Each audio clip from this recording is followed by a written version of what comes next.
দেশের সর্ব উত্তরের জেলা পঞ্চগড়। বাংলাবান্ধা স্থলবন্দরের আমদানি রপ্তানি সচল।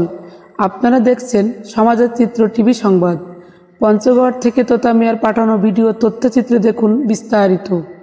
সর্ব উত্তরের জেলা পঞ্চগড় বাংলাবান্ধা স্থলবন্দর দিয়ে ভারত, নেপাল, ভুটান থেকে বিভিন্ন পণ্য আমদানি ও রপ্তানি কার্যক্রম চলমান রয়েছে।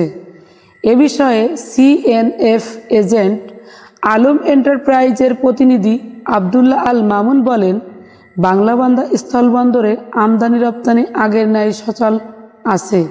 নেপাল, ভুটান ও ভারত থেকে বাংলাদেশে পাথরসহ বিভিন্ন পণ্য আমদানি হচ্ছে এবং বাংলাদেশ থেকে প্রচুর পরিমাণে বালু রপ্তানি হচ্ছে।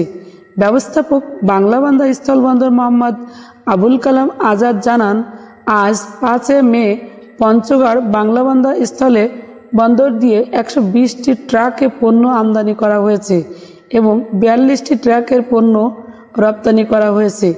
প্রধান আমদানি পণ্যের মধ্যে রয়েছে বোল্ডার পাথর, মোলাসিস, মসুর ডাল, পেঁয়াজ ও গমের ভুসি এবং বর্তমানে ব্যাপকভাবে আলু রপ্তানি করা হচ্ছে। সেই সাথে জুট প্রাণের বিভিন্ন খাদ্যসমূহ, মেডিসিন, কটন, রেক্স ও গার্মেন্টসের সামগ্রী রপ্তানি করা হচ্ছে। তবে আমদানি রপ্তানি আরও বাড়বে বলে ধারণা করা হচ্ছে। সমাজের চিত্র টিভি সংবাদের সাথে থাকার জন্য ধন্যবাদ।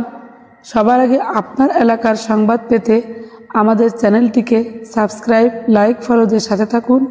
পরবর্তী সংবাদ শোনার আমন্ত্রণ রইল।